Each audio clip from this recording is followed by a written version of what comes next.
And you also, I mean, the other thing to do, I guess, is to challenge your own conceptions, because we tend to have defaults culturally that we will always go to, and we tend to have often things that we consider to be just the normal state of affairs. And I think you can get the most effective non-human creatures and the most effective fantastical settings by challenging your assumptions, by changing some quite deep key things about how people live.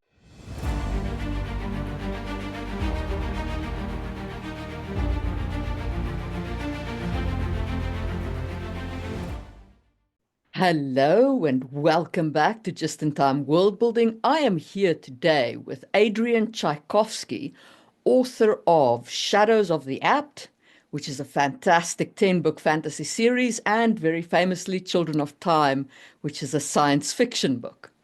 And today we are discussing creating fantasy species, races, and so on. And we're going to talk about the differences between science fiction and fantasy and how Adrian goes about his process. So I guess, Adrian, let's start with Shadows of the Apt and the fantasy genre. So my experience of Shadows of the Apt races or species is that they're separated by their they have this manifest totem for the race. Each race has sort of a Mhm. totemic spirit. How did you decide on that kind of thing? How did that influence your creation of your world? So Shadows of the Apt is an odd case in that the world was kicking about well over a decade before I actually started to write the books, because I created as a role-playing game setting in the 90s, which I think probably comes over really quite plainly, and also which is not unusual for big epic fantasies at the time I was writing. So I mean, I know the same is true of like the Malazan books, for example, that Erickson wrote. And in fact, the vast majority of writers of my generation seem to have been role players first, and then sort of moved on into prose. Um, so obviously, when I was creating the setting as a game, my key intention was right. I need to give players a lot of options as to what they can be, and I've always been someone who likes playing weird fantasy races when I'm playing in these games, and I've also always been someone who likes insects, just as a general sort of aesthetic thing. I always found them enormously pleasing, and so all of these things just kind of came together, and we ended up with the Insect Kingdom. And obviously, from the point of view of a game, yeah, each of these fantasy species or sort of types of people or tribes or whatever you want to call them has access to a little different little set of insect powers based on their patron creature or totem creature. Um, and that was kind of the initial starting point. And it could probably have been quite a standard medievally sort of world setup. But I think at the time I was reading very widely. I had read several books set in sort of classical Greece. And so what fed in from there was the idea that the setup is basically city states. And you can kind of, there is kind of an Athens, and there is kind of a Roman Empire, and there is kind of like half a dozen different feuding Spartas and that kind of thing.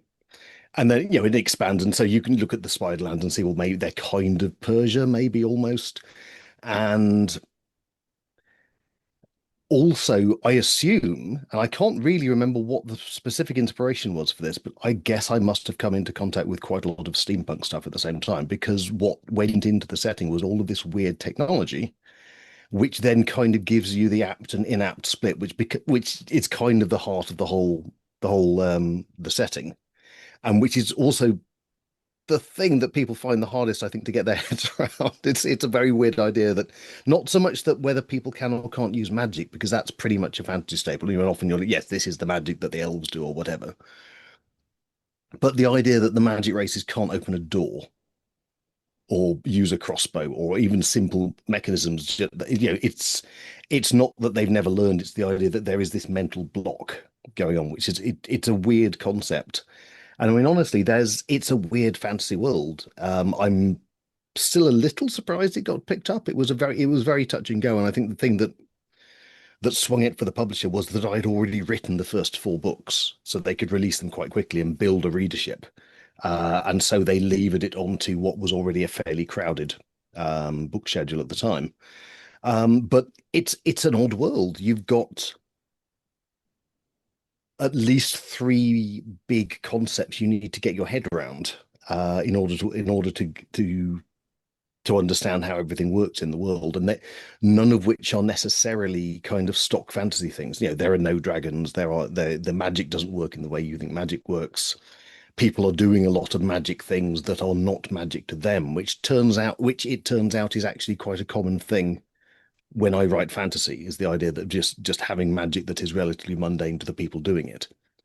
Um, you have giant insects everywhere because, of course, I want giant insects everywhere. And then you've just got this sort of bizarre, very modern feeling sort of technology arms race that run through the series. And the other thing, and I'm aware that I'm now going wildly off topic for the question, but this is unfortunately how I tend to run in interviews. Go forth. The other thing I kind of decided I wanted to do was traditional fantasy. Certainly traditional fantasy, such as one would see in the 80s, say, is very, very circular. It generally deals with the restoration of a status quo. The Dark Lord arises and throws everything into chaos and then is defeated and everything is put back and the king returns and all of that sort of thing. And obviously this is to a certain extent what Tolkien is doing, and there's an awful lot of Tolkien following going on in the 80s. Um, there's the standard kind of science fiction model to how storylines go is that it's progressive. At the end of the book, usually things have been invented, things have changed, things have developed. The universe at the end of the book is different to the way that it was at the beginning. So you have an arrow rather than a circle. And with the Shadows of the Apt, I was trying to write a big epic fantasy where things did change. The political boundaries change, the technology advances. The world at the end of the series is not a restoration of some previous sort of save point. And all of these things then sort of fed into creating what I kind of hoped, and I did genuinely achieve, was it's a setting that ticks all the boxes that people want in epic fantasy, but is still at the same time is actually doing a whole load of other things that are different, whether it's just the details of the world or whether it's the structure of the plot. So, Hopefully, there is an answer in there somewhere. so yes, I think I'll come back to my question, but I first want to just delve into your answer a little bit because this is central to one of the things that I occasionally rant about when I'm discussing political world building. So I I write and enjoy political fantasy. It's very kind of central to what I enjoy. And one of my major complaints, and something that I can stand on a soapbox for positively minutes at a time, is how much I hate the fact that at most fantasy, at the end of fantasy, you replace the bad king with a good king and all is right in the land. And I'm like, this is not how politics works. It's not how systems work. It's not how people work. It's, you Yeah, and know. there's frequently I mean, there is this weird fetishization of the right king being the solution to all ills, which I think, honestly, I mean, fantasy as a genre, you can draw a line straight back to actual medieval romance where everyone is a prince. I mean, the whole thing with the Belgariad, where basically every single one of his companions is prince of somewhere. That's kind of how it goes with Amadis of Gaul and the Arthurian romances. No one's just some guy. Everyone's got to be the prince. Because it's the idea that only people of a certain social class and bloodline are permitted to be significant and be heroes. And unfortunately, fantasy has kind of picked this up and run with it. And you do see it in Tolkien, where, all right, Yeah. one of the hobbits is a commoner, three of them are basically gentry, and then everyone else is essentially a prince or a great wizard or so. And a lot of then the post-Tolkien stuff very much follows it up, so that really you might have an everyman and a hero usually fairly personalityless, being carried about on the shoulders of a bunch of princes, but it's still a very much of a, it's the all prince show in general. Um, and yes, I mean, the idea when I always value fantasy that will question the validity of the feudal system, royalty as a whole. I mean, I don't know if you know Juliet McKenna, but she has a genuine bona fide successful peasants revolt in her big fantasy series. It's very, very good. Um, but yes, so you see a lot of in the Shadows of the App, you see a lot of different political systems. So there is a kind of a 60 or to 70% democracy. There are what are essentially kind of military communist dictatorships. There is the Wasp Empire with its hereditary ruler. There are the weird sort of collapsing feudal systems of the Commonweal, and and you get to see all of them sort of under stress, and you get to see a lot of them break when they just aren't, when that political system is not able to actually move with the times. Yeah. And hopefully Collegium, which is the most democratic of them, is the one that comes out of it best because it's got that sort of agility. And because, it has a lot of infighting, but it's not at the sort of scale you get between the Spider Aristoi or within the Imperial Court and things like that. And that's usually what the fact that they stick together and they've got a lot of very different talents to call on is usually what lets them win out. Yeah, it leverages what I would say is one of the great strengths of democracy, which is it provides a mechanism for resolving disputes beyond violence. Mhm. Because that's the problem with many other systems, is that the only way to resolve disputes is with political violence, whether that be war or a duel or whatever Or else. assassinations, or yeah. Yeah. I think the other thing it does that I think you need a system like that to do is it provides space for people to bring their talents. So you get, they have this sort of educational establishment. They give value to scholars and learning and artifice. And so, and when you see repeatedly within the Wasp Empire, there are people who are very good at what they do, but who basically hit a brick wall because they're the wrong kindred, or they are simply their discipline and their talents are not valued by this sort of warrior society that really only cares about people who can stick things with swords and shoot them with stings. Yeah. And I think, but okay. So one of the problems with fantasy is it's not even just that it's all kingdoms. It's often just like the status quo. Like Mhm.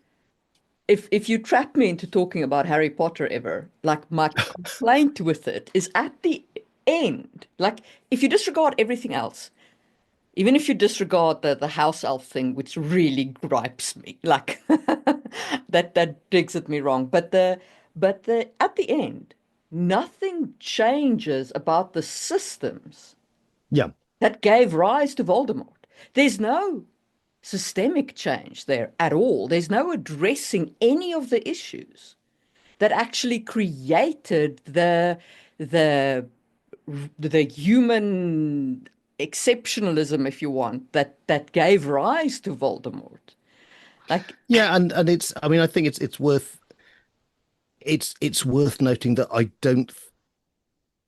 don't think it's a defense to point at the age group that it's written for, because if you look at Frances Harding or if you look at Diane Wynne Jones, they are both writers who are writing for that age or younger, and who are very willing to point out the flaws in systems and tear them down and put better things in their place. mm, So yes, it is, but again, but it's also, as we've noted, it's a very common thing in fantasy that it's purely to do with the restoration of the status quo. And the problem is reflected as, well, this is the wrong person in charge, rather than why is there one person in charge?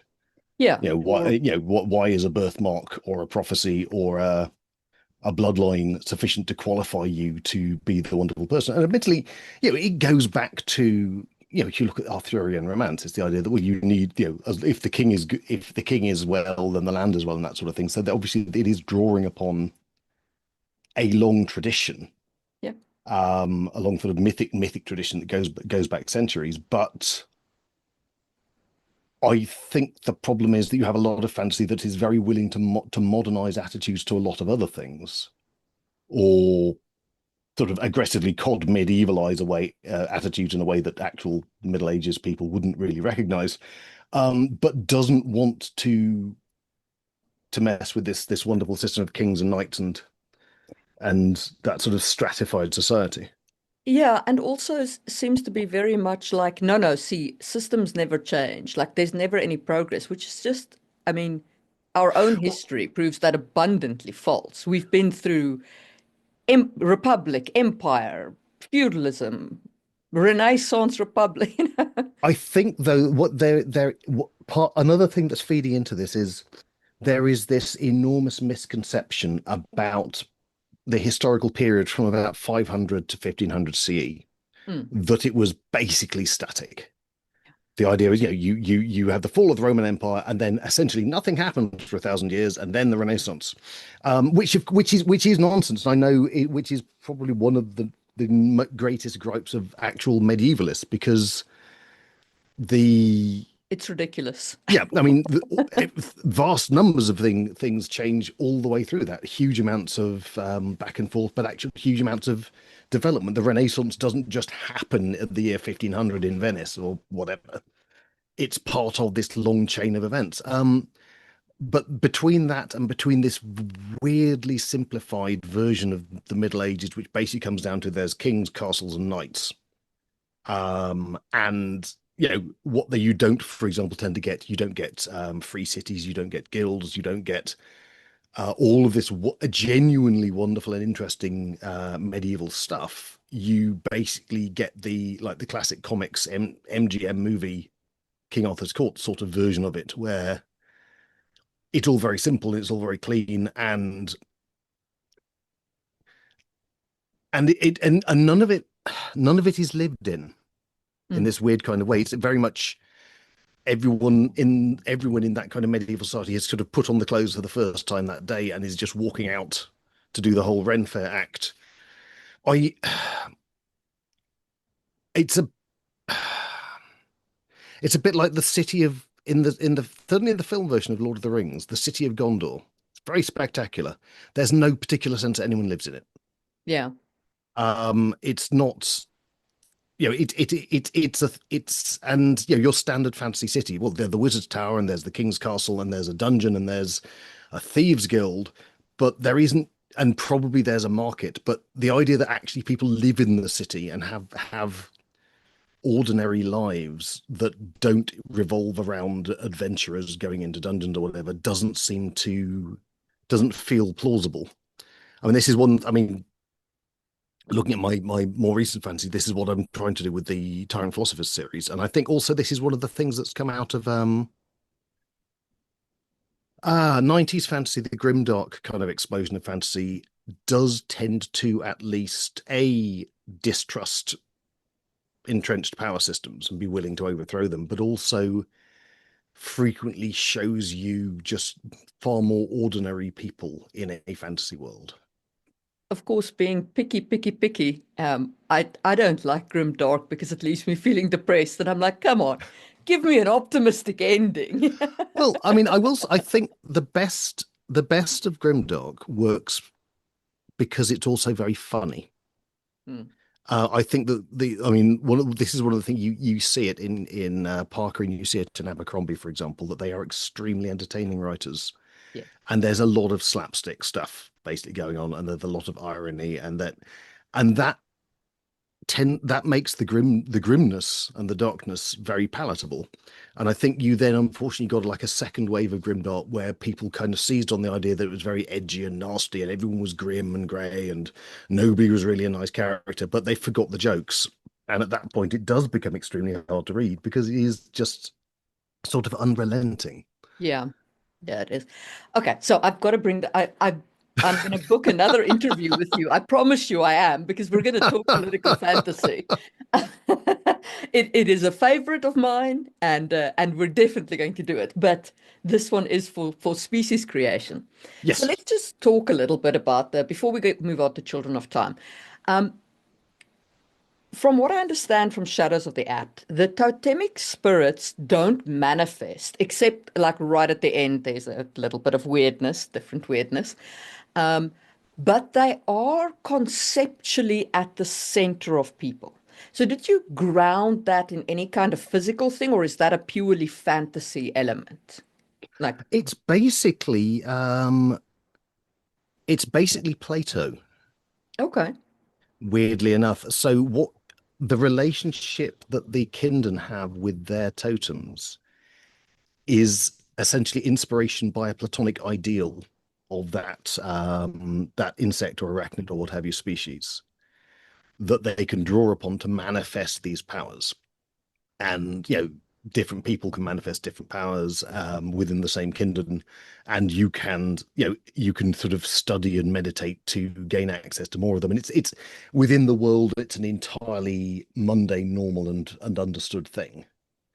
But it is this. So there are no. One of the things about the Kindred's world that marks it out from a lot of fantasy places is that there's no religion, there are no gods, but they have this sort of philosophical relationship with the cosmos that puts them in touch with this source of ability. And because they never really analyze it, because it's just the way things are, you don't get to see that from the inside much within the books, but you then get to see it from the outside in the Echoes of the Fall series, which take place in the same world and follows a group of people who have a very different relationship with a similar kind of thing.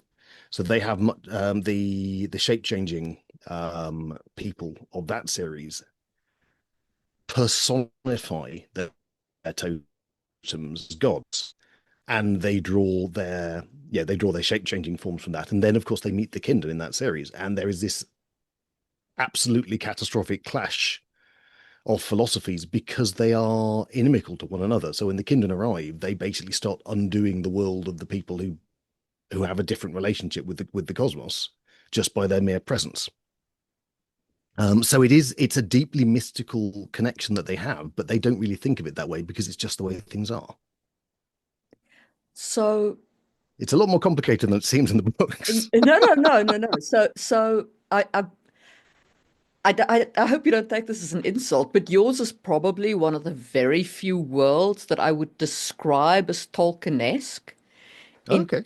in terms of Tolkien's races were thematic and they were tied into the world view that he had of the world, right? The Mhm. elves represent certain things and the dwarves represent things and so on. And it's all around the build of his cosmos. And it's very few times that I've seen authors do species like that that are so connected to the cosmos. Um, so, and I thought that was sort of, I didn't make the connection to Plato, but I thought it was sort of built into the cosmos. But like, Yeah, it's certainly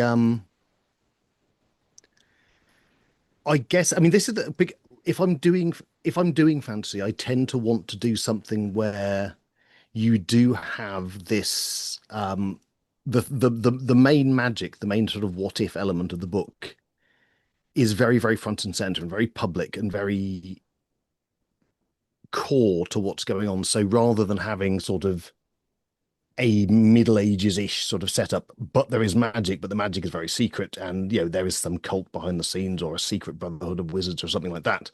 I'd rather have right. There is this big thing that is different, and then you look at all the other things that changes in the world. In this case, it is the big thing is it's the insect kingdom, it's their relationship with their totems, and then rather than taking that as kind of right, we will do it from the early days when they was kind of living in the shadow of the giant insects and just sort of scraping to get by. We'll just fast forward 2000 years to when they're having their own kind of sort of industrial revolution. yeah, yeah, and it was fascinating to see the whole development of weapons and so on. I mean, obviously the weapons were a little bit speed run, but I think, Yes. but but I mean that just is how how it sometimes goes in fantasy. Um, you sometimes do have to compress history a little bit. It is very, I mean, there is a whole, you may already have touched on this in a previous episode, but time, relationships with periods of time is one of the hardest things to do. Believably, everything either ends up lasting far longer than it should or happening far faster than it should. And that's just, I think, linked into the way we tell stories. Yeah, yeah. It is absolutely like you can't go through 100 years of slow change and so on and tell a short, compelling story to someone. So before we move on to Children of Time, I just also want to just touch on the in-apt apt separation. Mhm. What made you split some of the races into inapt and what made them apt? Like, was there a thought process behind that? Did you draw on the Oh, actual insect? as in, why were individual kindred assigned to one or other? Yeah. This basically comes down to vibes. So with all of these different insect and so forth species, I because I like it, bugs and things, I have a very keen sense of what they are like in my head.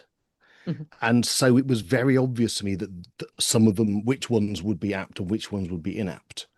And that very, very few, and some of them kind of fall in the middle, either that individuals can be one way or another, or in one case, I believe that all of the individuals are both, which is kind of hinted at. You don't get it explicitly on the page, but it's sort of there if you dig. Um, and that was just it was just it's almost like a synesthesia at that point, in that to me it's very, very obvious that spiders and mantises and moths are going to be inapt, and beetles and the social insects, which I guess are a bit more of an obvious one. But also, say, thorn bugs are obviously apt, and I have no way of explaining precisely why that is in any more than someone with synesthesia can explain why a particular number is a particular color. But it absolutely is. Fair enough. I must say, I was watching my cat the other day. I have a gate in my garden fence, and she loves to go for walks, and I was outside the fence, and she could not figure out that she had to go away from the fence where she was currently shouting for my attention and just go through the gate. And I was like, you are inapt. All right, let's talk Children of Time. When you are designing more science fiction species, how do you approach that? And I guess how does it differ from your fantasy approach? So, I mean, so the science fiction to fantasy is a bit of a continuum rather than just two isolated poles. So it's worth noting there is a third mode in the middle, which is space opera, Mhm. where it's very much a mix of the two. But so Children of Time is at least ostensibly hard science fiction. So, and in fact, the whole point of the book is to present this sort of uplifted spider species and follow its evolution. And so, as a species design exercise, it's extra tricky because if I was to just sort of wave too much of a magic wand and say, hey, presto, sentient spiders, it wouldn't convince. The impact of the book, I think, is the fact that I'm creating something step by step and showing you the working and showing you actually this is the thing that could happen. And the only magic wand waving is, again, it's a time period crunch. The existence of the nanovirus as an evolutionary agent is purely there so it can happen in thousands of years rather than millions of years. Yeah. And then it becomes part of the plot in a variety of other ways. But that was its initial purpose. That was the big lie of the book. The actual giant sapient spider species is as true as I can make it, based on based on the science. I mean, what I did early on in the book, I went over to the National History Museum in London, where I was lucky enough to have some contacts. I basically spent a day talking to the entomology department about, right, giant spiders. What are the problems? What sort of issues would they have to deal with? And we that was enormously useful, and in fact, incidentally solved a few other plot problems I was wrestling with in the book. Um, so you, if you're doing hard science fiction, you've got to start with the science and build out from that. There's a metaphor borrowed from evolution, which is the idea of the left wall. So if you've got a left wall, whatever that is, then you can only develop away from it. And so if you're, in a book, if you're writing historical fiction, then the left wall is what we understand of the historical place and time. And for science fiction, it is what we understand of the relevant areas of science. But once you've got that, a lot of the species design for me then came down to being able to do point of view sections or write from the perspective of those non-human characters, for which the most useful shorthand that I still generally default to is sensory apparatus. Because if you are describing the world through a different set of senses, you're instantly giving a very alien perspective on things. And it's also worth thinking, what are the big evolutionary drives that have led to this species developing? Those you can then start to represent in other ways as things that are important to it in a in its civilization when it's become something more developed. And this work, it works for aliens as well as for uplifted animals. It work, and arguably it should work for pretty much anything. So, for example, with the spiders, there are things that are important to the humans that are not important to spiders. They do not have family bonds in the same close way that we do, because I think evolutionarily that is a reflection of quite a mammalian thing, because we're a species that have evolved to kind of look after our young and live in social groups and things like that, which is not a thing that the baseline spiders have. So they have very different perspectives on things like that. They have far less concern for the well-being of their young, for example, who kind of, you get the impression there's probably quite a lot of attrition at young ages. And I had to invent an awful lot of weird things. All right, well, in that case, where the young getting things like language and stuff from, and so there's a whole extra thing that gets levered into the book to cover for that. And so, I mean, as this probably indicates, the way this tends to work is you do a thing and then you think, well, right, but if that's the case, then I've now made all of these extra problems. So how are these being solved? And you just move outwards like sort of concentric rings from that initial start point, and then eventually, hopefully, you build this structure um, that is very, very internally consistent, because it's all come out of this sort of thought experiment in logical steps from your starting point of, let's have some hyper-evolved giant spiders. Right. So you sort of start with the end in mind and then work backward, work forward, solving Yeah, I problems. mean, I normally start with the big change. With the big. This is the point of the book. I want people with insect powers. I want everyone's a shapeshifter. I want hyper evolved spiders. Um, and then you just see, right, well, if that has changed, then what else has changed from that? And then what else did that change? It's, you have this sort of domino Hmm. reeling off in all directions, and it's just you follow each thread really. And you also, I mean, the other thing to do, I guess, is to challenge your own conceptions, because we tend to have defaults that culturally, that we will always go to, and we tend to have often things that we don't that we consider to be just the normal state of affairs. And I think you can get the most effective non-human creatures and the most effective fantastical settings by challenging your assumptions, by changing some quite deep sort of key things about how people live. Yeah, I mean it was fascinating to me in Children of Time how much changed in in the way that they lived. You know, as you say, we're a very social species, like, and those social bonds are sort of, I guess, how we got to where we are. You know, given that we're not physically, one human is not physically that much of of a thing. It's when we work together that we're awesome. And I guess it's a very much a mind shift when you're suddenly a giant spider. Yeah, I mean it's fascinating because you get being a social species has made us what we are and is obviously a major part of what we are, but it also means that it's also a drawback in some ways because it means that we have ways of thinking that can be hacked.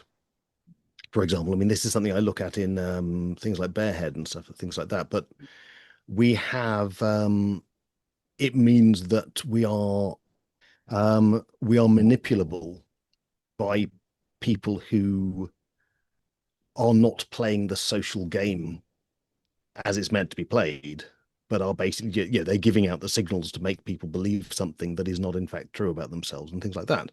So, I mean, weirdly, and you get a sense that weirdly the spiders are almost more honest with one another, and then you get that also in Children of Ruin. You have octopuses, and octopuses are completely insane by human standards.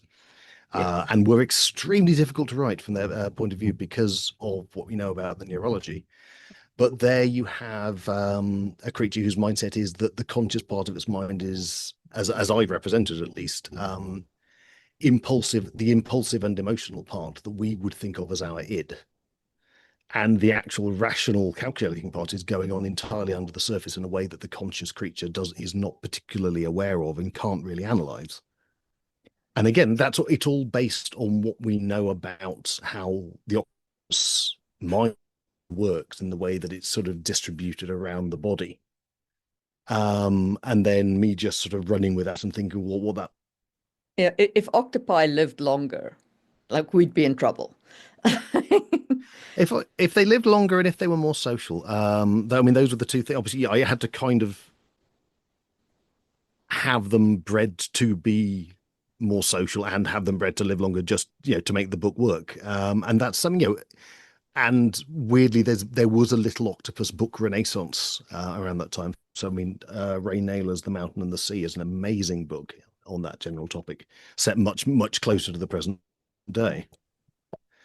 But yes, I mean there are these weird limits, and it's amazing how phenomenally smart and capable they are, given that they don't live very long, and that they die after they breed and that kind of and all of these limits to them, that they are still so incredibly smart. Yeah, they're it's in the tests that they do and the capabilities that they have is amazing. And Mhm. then you combine that with the colors thing, it's just amazing to me. Like I scuba dive, and when you see an octopus, it's just such an experience to actually be able to detect one of them, because they're so hard to spot because they look like the coral. Let me ask you actually about your role playing Mhm. world. What system did you play in? Just out of curiosity. Well, it was mostly Dungeons and Dragons back in the day, though we played a scattering of other ones. The Shadows of the App was for this dreadful homegrown system I put together, which honestly I have mostly repressed because it was not terribly playable, honestly. And I mean, I still play these days, but I play quite a range of modern systems, and I'm always interested in looking at others because the design of games kind of fascinates me. But um, the big thing for me was so I was a role player before I became a writer, and I moved into writing after discovering the Dragonlance books because they were books where someone had written up a game campaign based essentially, and that was just the bridge I needed to say, well, look, this is the thing I could conceivably do. Mm. And it turns out that actually, if you are a games master and you're used to making worlds for your games and characters for your games, those are all readily transferable skills. But also the fact that you are creating things for other people to experience um, is, because role playing is a very social hobby. Frequently, it's a very social hobby enjoyed by very unsocial people, of which I absolutely count myself as one. But you are creating things with an eye to, well, how is this going to come over? Mm. How am I going to present this? And that, it puts you in the right kind of mindset for writing. Of course I run games, and have run games since I was at university. But when I'm asked what the difference is with world building for role playing versus world building for writing, my answer is always when you're building for role playing, you build the world and the players come with their characters and they already love their characters. So you don't need to do any work to establish their kind of love for their characters. You can just focus on your plot threads. When you write, you also have to create characters that readers will hopefully love and, and associate with, and you have to do all of that work. What are you playing at the moment, if you're still playing? Yeah.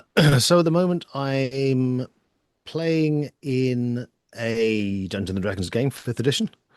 I'm playing in a game of Urban Shadows. Um, I've just finished running a Warhammer Fantasy roleplay campaign. I've just finished running a campaign for a game called Swivers, which is a game about thieves. And I'm about to start a little Mouse Ritter game. So quite a lot. Um, I'm I've just finished a Rogue Trader campaign, which was Oh, very awesome. fun. Yeah, yeah. Currently, I'm running a cyberpunk game. So cyberpunk raids they've come out very nice system, very fun to play in. And I was asked by one of my channel members to ask you about your journey into publishing because they were like, well, Shadows of the Apt was your first series, right? It was your first published work. Yeah. Is that correct? Um, Okay, I found this on the web. That was your first published. Check it. shut up, you. That was random. Um, so, what was your kind of journey into deciding to go for being published and getting an agent, and I guess all of that whole process? I mean, very much went around things the long way. So I started, I wrote a book and I submitted the book and it was rejected. And so I wrote another book and rinse and repeat basically for 15 years. So around 15 books, just sort of sent off into the void. And I would submit them to all the agents and publishers in the Writers and Artists Yearbook who would touch science fiction, Mhm. which were not that many back in the day. There was about five publishers and three agents, if I recall. And each year they would get a submission from me. And this was back in the day when you would be sending like three chapters and a covering letter in physically to all of these people. And some of them would reject them and some of them would just never apply. And then you would be back to the drawing board and write another book. There are far more ways into the business these days than there were then, and honestly, even then there were better ways of doing things that could have shortcut things. But at the time, I was very, very bad at taking any kind of criticism, and I was absolutely convinced that everything I was writing was gold dust, which, having gone back through it, it was not.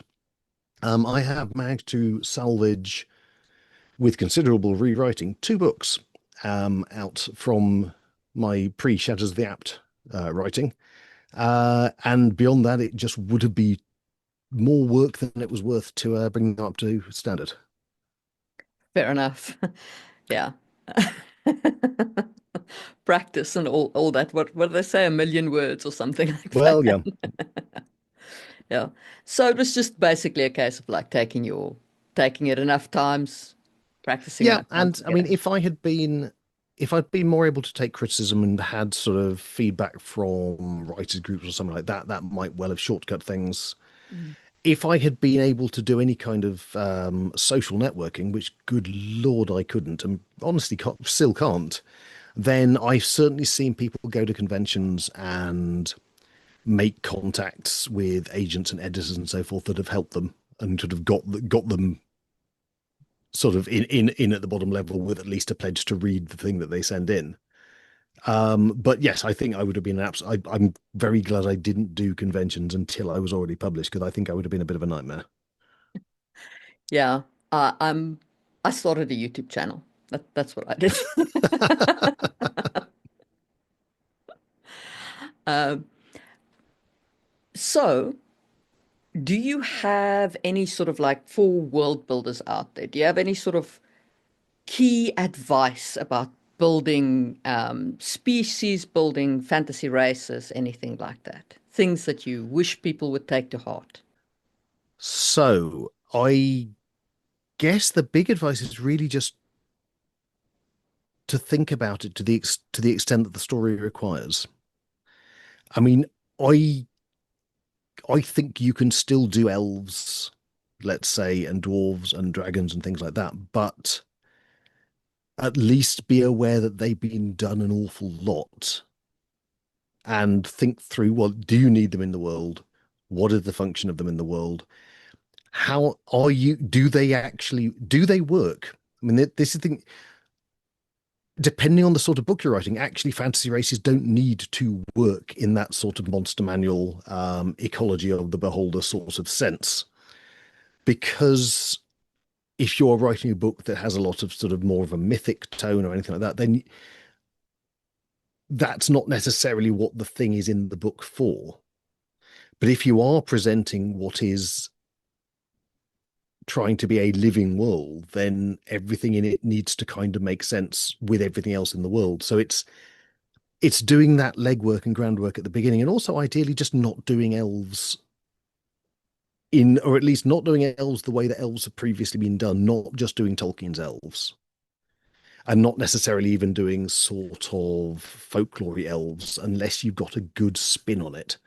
For example, I am currently reading and enjoying enormously Abercrombie's The Devils, his new one. He has elves in that, and the elves in that are recognizably elves, and at the same time, there's a lot of really fun, interesting spins he's putting on that as just a very small part of a much larger world. And that's by no means, it's not, that world is not particularly trying to be this enormously intricate piece of sort of standalone world building that you can immediately turn into a role-playing supplement, but it convinces, and the all of the familiar things he has in it are given all of these very, very fun spin. There is an elf, there is a vampire, there is a necromancer, but they're all enormously fun in the way that he does.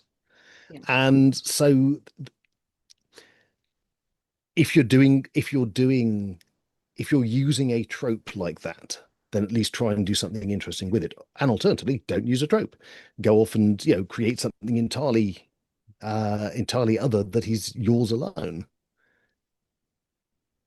I think that that is great advice.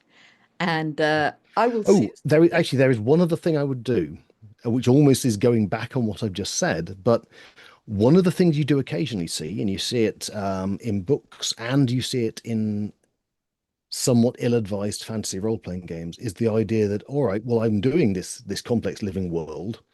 It's got to have science behind it.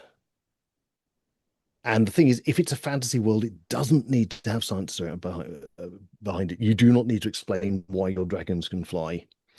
You do not need to have this complicated justification for why this or that happens. Frequently, as it only turns up for certain aspects of the world building in many of these cases, and other aspects are plainly just straight up magic out of a hat.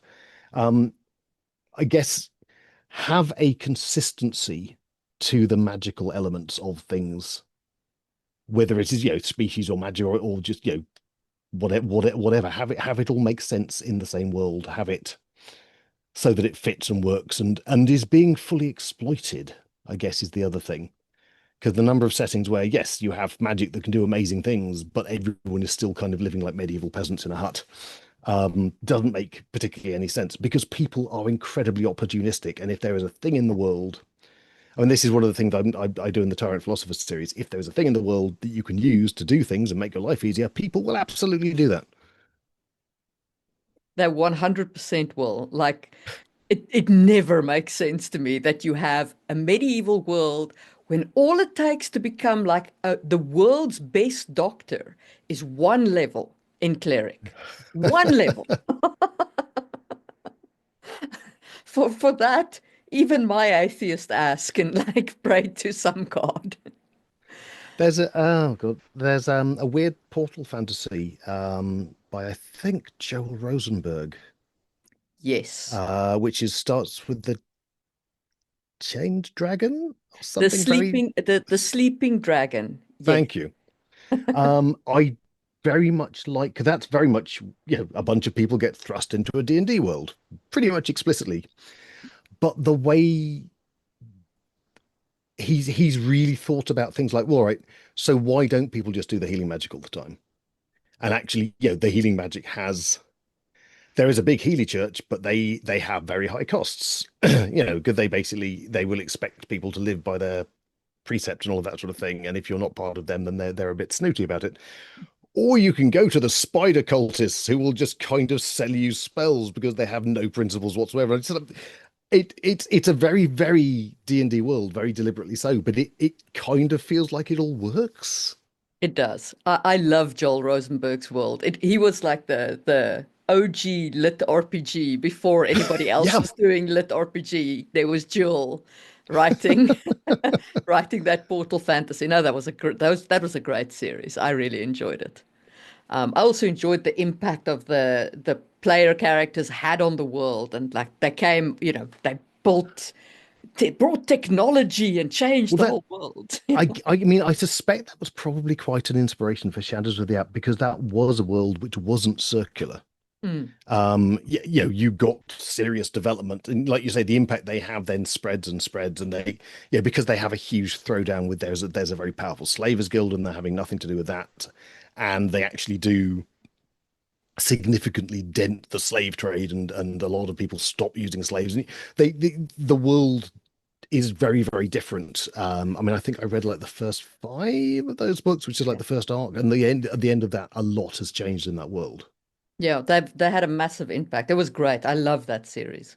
It's one of my favorite series. So, um, but yeah, so I think that is a great place on which to end today's interview. I hope that we can have another conversation about Sure. political fantasy at some point. And thank you very much to everybody for tuning in.